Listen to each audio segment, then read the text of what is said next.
Okay, so in this video we shall be looking at scalar matrix, and we shall know what scalar matrix is and how to deal with scalar matrix. So example of a scalar matrix is we have an A outside there, and we have B, C, D and E outside there. However, when we multiply this scalar outside with matrix, everything in the matrix, then we are going to have a scalar matrix at the end of the day. So there we can have AB, multiply this and that, we have AD, then A times C, we have AC, and finally A multiplied by E, we have AE.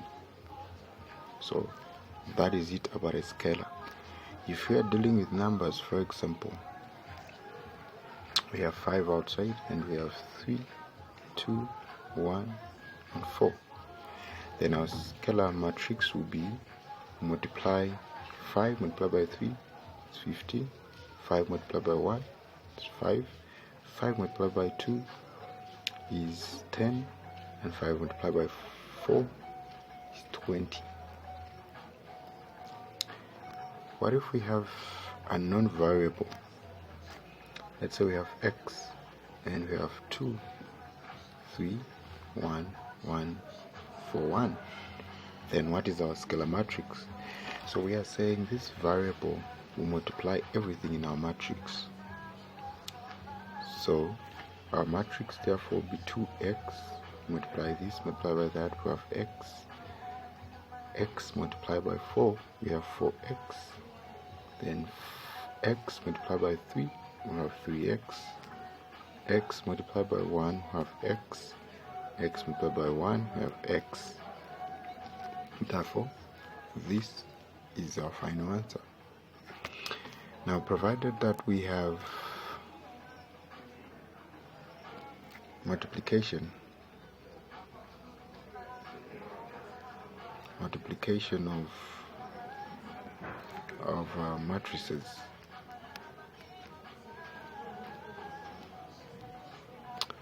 so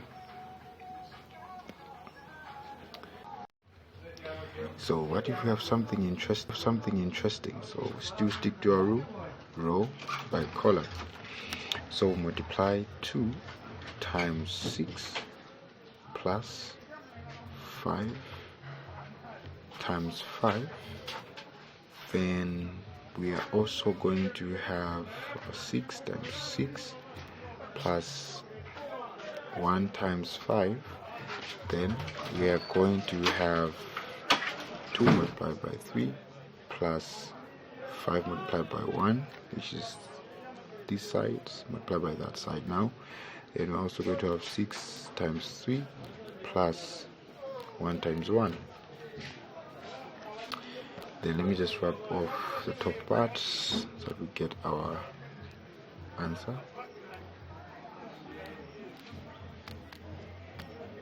Then we're going to have 2 multiplied by 6, we have 12, plus 5 times 5, 25, 6 times 6, 36, plus 1 times 5, we have 5.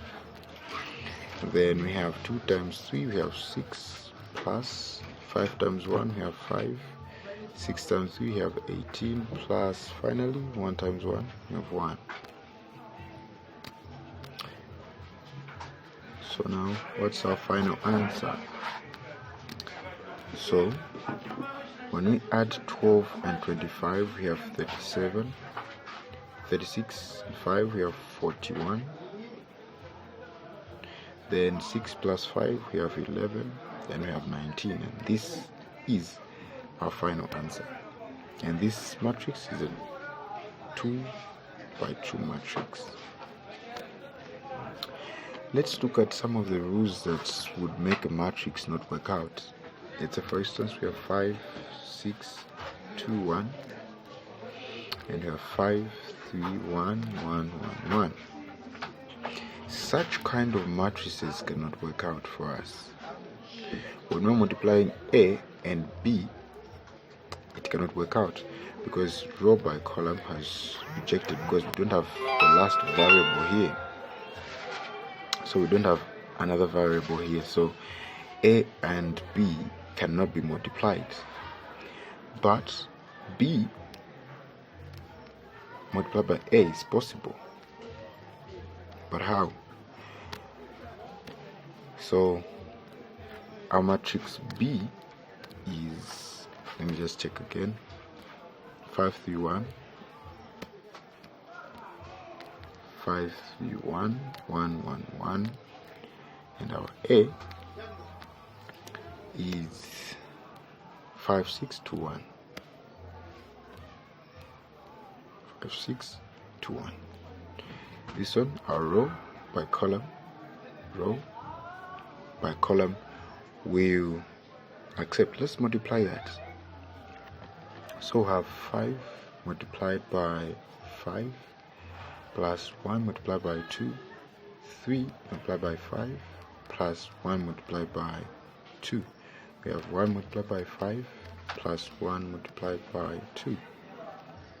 This side we can have 5 multiplied by 6 plus 1 multiplied by 1. Then we can have 3 multiplied by 6 plus 1 multiplied by 1. Have 1 multiplied by 6 plus 1 multiplied by 1. Then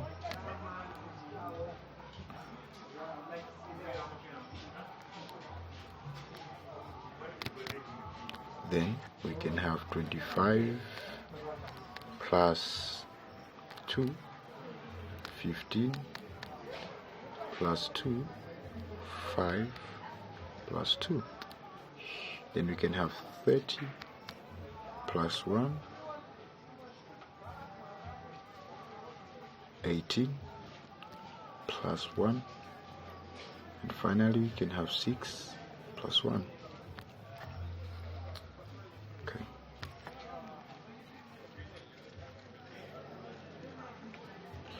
Now let us sum up everything there. So we can have 27, 17, and 7. We can have 31, 19, and 7. And this is our BA. So this is a very interesting topic on matrix multiplication. I hope this video is going to help someone, and I hope we're going to understand everything about a scalar and matrix multiplication.